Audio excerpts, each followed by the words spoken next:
Yes, already nkuko twabasezeranyije La Grazia Africa, we are on top on new news tuba turi ku isonga ku makuru aba agezweho muri rusange. Ibintu biba biri kugenda bica trending muri iyi si ya showbiz, ibintu biba biri kugenda bica trending muri aspect ya politics, ibintu biba biri kugenda bica trending mu kibuga cya siporo hose. We already attend to be there for you, tugerageza kuhakubera gatanu kuri gatanu. Reka nangire nshimira buri wese uba uduhanze amaso aduteze n'amatwi, waba uri mu ntara y'amajyepfo, intara y'amajyaruguru, intara y'Iburasira bwayo, Iburengera bwayo, umujyi wa Kigali, diaspora, abanyamahanga muri rusange. Reka mbabwire ngo big appreciation come and be upon you. Amashimwe yuzuye ni ayanyu already.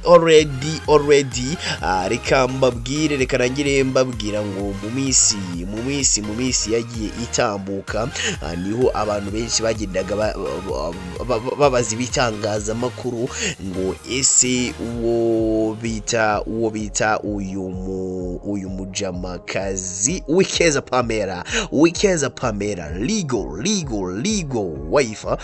wife of The Ben, umugore wemewe by'amategeko na The Ben. Abantu benshi bagendaga bibaza ngo ese Uwicyeza Pamella ko igihe cy'amatora cyegereje tutazi aho ari, kandi abahanzi benshi b'ibyamamare igihe cy'amatora cyegereje bahanuza duturutse kuri Kenya Trap, Bushido n'abandi banzi benshi bari hanze y'igihugu. Igihe cy'amatora cyaregereje, ubona ko ba Bushido batangiye kugenda baza mu gihugu cy'u Rwanda, kandi ukabona ko biteguye amatora. N'abandi bahanzi bari bafite ibitaramo byo hirya no bitandukanye nk'aba Israel Mbonye bamanjije bagaruka mu gihugu cy'u Rwanda, baravuga ngo ku gikumwe cyangwa ku yandi mashyaka bari bashigikiye ngo bamanze bayatore. Uwicyeza Pamella, abakunzi bakomezaga kugenda bibaza ngo ese Uwicyeza Pamella right now aherereye hari amakuru menshi tubabike tuze twavuga kubita Uwicyeza Pamella. Uwicyeza Pamella akimara gusezerana n'uwita The Ben, bakimara gusezerana imbere y'Imana wa midimbozi alright, yabahaye ubutaka bunini cyane, arangije bavuga mugende mwibereho.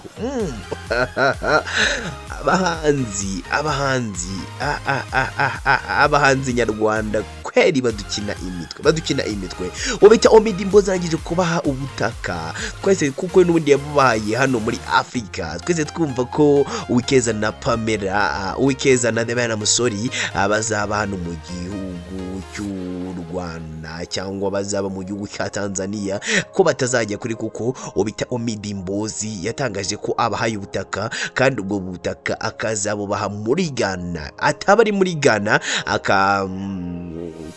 ubutaka bemereye akazabubaha muri Tanzania cyangwa mu kindi gihugu, ariko bidasohotse Afrika.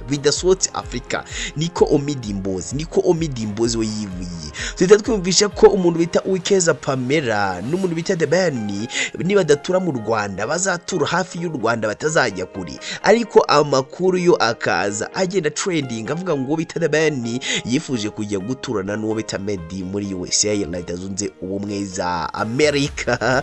We don't know what's going on. Ntabwo naza kukubeshya ngo ikijya mbere ni iki, ariko ubita Uwicyeza Pamella na The Ben right now barakibereye mu Rwanda. Nta n'amakuru cyangwa agakuru gari yuko abashobora kujya muri Ghana cyangwa akajya muri Leta Zunze Ubumwe za Amerika. Igihe amakuru arenze kuri ibyo za trading, we already here for you kugira ngo tukugezeho new news, amakuru mashya abari kugenda trending. So Uwicyeza Pamella wahatanye muri Miss Rwanda mu mwaka wa 2019 already, aza mu bakobwa 20 bashakishwaga muri Nyampinga w'u Rwanda. Yatangaje ko yishimiye no kuba yabashije kwitorera umukuru w'igihugu n'abagize inteko ishinga amategeko ku nshuro ye ya mbere.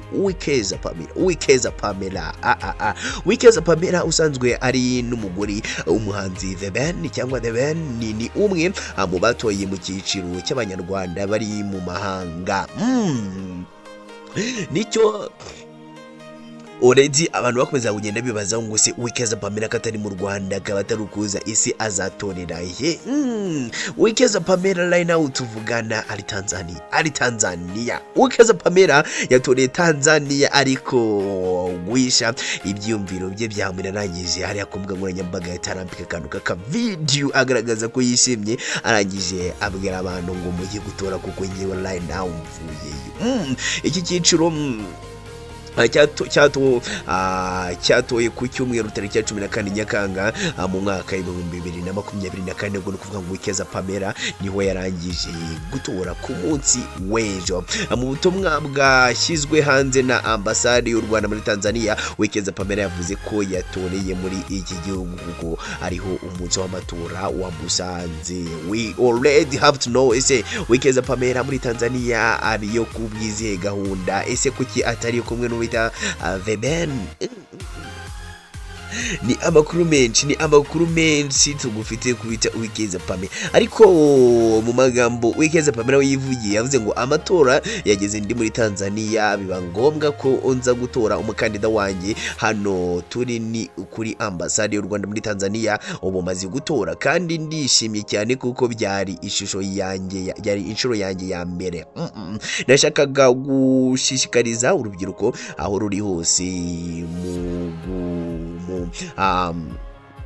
aho ruri hose ko mushobora gutora. Already umuntu bita Uwicyeza Pamella yagiye atangaza byinshi muri video yari yafashe agaragaza ko yishimiye gutora ku nshuro ya mbere. Nago ari icyamamare Uwicyeza Pamella wenyine utoye ku nshuro ya mbere, n'uwo bita Bwiza Emerance, uwo bita Juno Kizigenza, bano ba Ishkavini. Ibi byamamare byose by'urubyiruko bantera ingabo, ibi byamamare byose by'urubyiruko bari bamaze gutora ku nshuro ya mbere, ariko hari ibyamamare bimaze gutora inshuro irenze imwe, nk'uwo bita Baba n'umusaza, uwo mwita Bushido n'umusaza, uwo bita Tom Close n'umusaza amaze gutora ku nshuro ya gatatu. Already reka ngushimire kuba nangiye kuri no makuru aba agezweho akurura Garazi Africa. Reka ngure ngo ngema mu 5 amazina n'ubunyagizi Kaizari, ni wa generator, ni wa promoter, ni wa advancer, ni wa analyzer, ni wa advisor, ni wa entertainer, ni wa other thing, ni wa teacher, ni wa legicara. Reka nguro bye bye, ciao. La Garazi Africa is a search for channel, la Garazi Africa, this light channel, la Garazi